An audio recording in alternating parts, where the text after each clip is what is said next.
जय शिवराय मित्रांनो, महाराष्ट्र सरकारच्या माध्यमातून प्रत्येक गावामध्ये आपले सरकार सेवा केंद्र देण्यात येत असतं आणि जे गावातील बेरोजगार तरुण असतील त्यांना या सेवा सुविधा केंद्राचा एक चांगला फायदा होत असतो.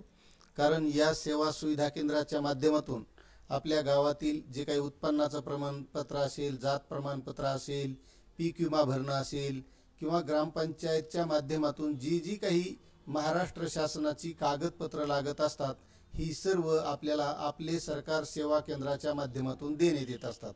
आणि ही जर सेवा केंद्र आपल्याला मिळवायची असतील तर त्यासाठी आता राज्य सरकारनं एक नवीन पद्धती आणलेली आहे.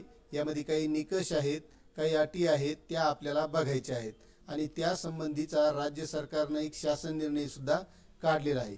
आता यामध्ये नेमक्या नवनवीन काय मार्गदर्शक सूचना आहेत, काय तरतुदी आहेत, या ज्यांना ज्यांना हे आपले सरकार सेवा केंद्र घ्यायचंय त्यांना माहीत असणं गरजेचं आहे.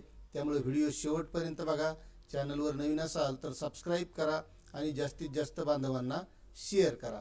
तर मित्रांनो, आपले सरकार सेवा केंद्राबाबत केंद्र शासनाच्या CSC 2.0 अंतर्गत मार्गदर्शक सूचनेबाबतच्या तरतुदीमध्ये सुधारणा करण्याबाबत असा हा शासन निर्णय 9 जुलै 2026 रोजी निर्गमित करण्यात आलेला आहे. आता यामध्ये शासन शुद्धीपत्रकामध्ये ज्या काही जुने निकष होते ते यामध्ये दिलेले आहेत.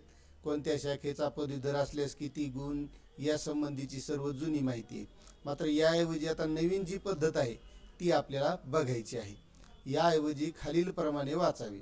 जिल्हाधिकारी कार्यालयात कार्यरत सेतू प्रभारी अधिकारी व जिल्हा समाज कल्याण अधिकारी हे संयुक्तरित्या अर्जाची छाननी पार पाडतील.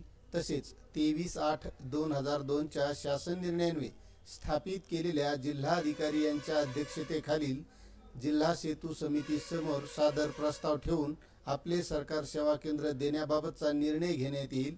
आपले सरकार सेवा केंद्राच्या माध्यमातून नागरिकांना गुणवत्तापूर्ण, पारदर्शक, वेळेवर आणि विश्वासार्ह सेवा उपलब्ध करून देण्यासाठी व्हिलेज लेवल एंटरप्रेन्युअर म्हणजे VLE यांची निवड केवळ किमान पात्रतेच्या आधारे न करता त्यांची शैक्षणिक गुणवत्ता, डिजिटल कौशल्य, पायाभूत सुविधा, आर्थिक क्षमता, प्रामाणिकपणा आणि नागरिकाभिमुख सेवा देण्याची क्षमता या सर्व बाबींच्या आधारे करण्याच्या अनुषंगाने आपले सरकार सेवा केंद्र प्रदान करण्यासाठी त्या भौगोलिक क्षेत्रात एकापेक्षा जास्त अर्ज प्राप्त झाल्यास खालीलप्रमाणे प्रक्रिया राबवून गुणांकन करण्यात येईल.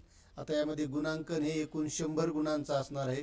त्यामध्ये पहिला आहे शैक्षणिक पात्रता, यासाठी 10 गुण आहेत.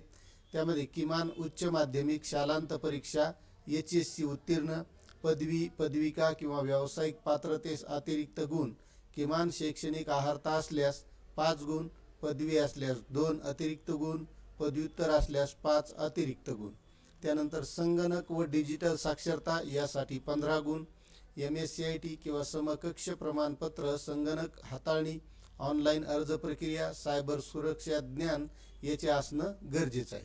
पायाभूत सुविधेमध्ये स्वतंत्र कार्यालय, संगणक, प्रिंटर, स्कॅनर, बायोमेट्रिक उपक्रम, इंटरनेट, वीज, बॅकअप, CCTV, दिव्यांग व ज्येष्ठ नागरिकांसाठी सुलभ प्रवेश आणि आर्थिक क्षमतेच्या बाबतीत 10 गुण आहेत. आवश्यक गुंतवणूक करण्याची व किमान 6 ते 12 महिने व्यवसाय चालवण्याची आर्थिक क्षमता असावी. ग्राहक व सेवा संवाद कौशल्य हे मुलाखतीद्वारे, यासाठी 20 गुण आहेत. संवाद कौशल्य, तक्रार निवारण क्षमता, प्रामाणिकपणा व नागरिकाभिमुख दृष्टिकोन. त्यानंतर आहे अनुभव, यासाठी 10 गुण. CSC, महाई सेवा केंद्र, बँकिंग प्रतिनिधी, ई-गव्हर्नन्स किंवा तत्सम क्षेत्रातील अनुभव. व्यवसाय आराखडा व शाश्वतता यासाठी 5 गुण. सेवा विस्तार, जनजागृती, आर्थिक व्यवहार्यता आणि व्यवसाय नियोजन. सामाजिक समावेशकतासाठी 5 गुण. शासनाच्या धोरणानुसार दिव्यांग, माजी सैनिक, महिला, स्वयंसहायता गट सदस्य किंवा स्थानिक उद्योजकांना प्राधान्य असणार. त्यानंतर यांचं चारित्र्य पडताळणी सुद्धा प्रमाणपत्र यासाठी लागणार, यासाठी 10 गुण. पोलीस पडताळणी, फसवणूक, आर्थिक गैरव्यवहार किंवा शासकीय काळ्या यादीत नाव नसणे, असे हे एकूण 100 गुणांसाठी हे गुणांकन होणार आहे. अशी ही माहिती होती. यामध्ये ज्या काही पात्रता अटी आहेत त्या आता पुन्हा खाली दिलेल्या आहेत. व्हिडिओ खूप मोठा होईल म्हणून मी आपल्याला डिस्क्रिप्शनमध्ये हा शासन निर्णय देणार आहे.